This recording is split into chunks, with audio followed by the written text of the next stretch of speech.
Arrête de te trouver des excuses pour toujours faire tes mauvaises habitudes.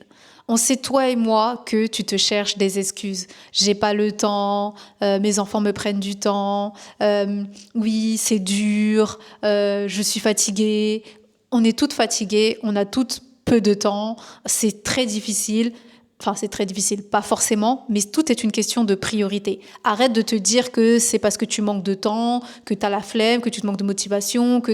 Non, ok, je peux entendre que t'aies pas forcément les bonnes méthodes et que aujourd'hui on t'a pas donné forcément les bonnes choses à faire. Ok. Mais dire que t'as pas le temps ou remettre la faute sur les autres choses, c'est-à-dire le travail, les enfants, etc. Non, non. Clairement, c'est pas une excuse pour reprendre tes mauvaises habitudes. Ok, tes mauvaises habitudes vont plus vite, mais le résultat escompté n'est pas bon. C'est pas non plus une excuse pour pas prendre soin de toi, tu vois. Avoir des enfants, c'est une organisation. C'est toi qui as décidé d'en avoir. Être en couple, c'est une organisation. C'est toi qui as décidé d'être là. Avoir un travail, c'est toi qui as décidé d'en avoir un.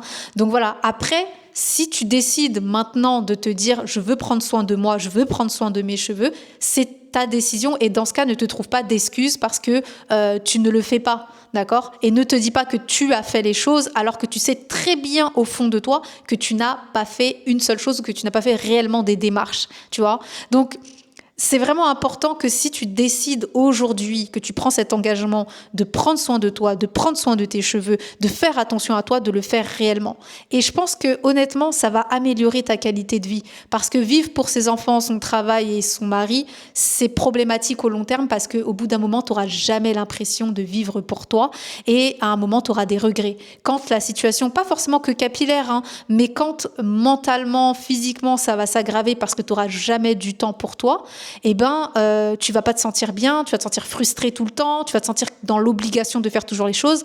Eh ben, le problème, c'est que au bout d'un moment, tu seras beaucoup moins efficiente, que ce soit en tant que maman, que ce soit en tant qu'employée, que ce soit en tant que femme. Ce sera compliqué pour toi parce que tu n'auras jamais ce moment de te ressourcer, de te reconstruire et de te faire du bien à toi-même.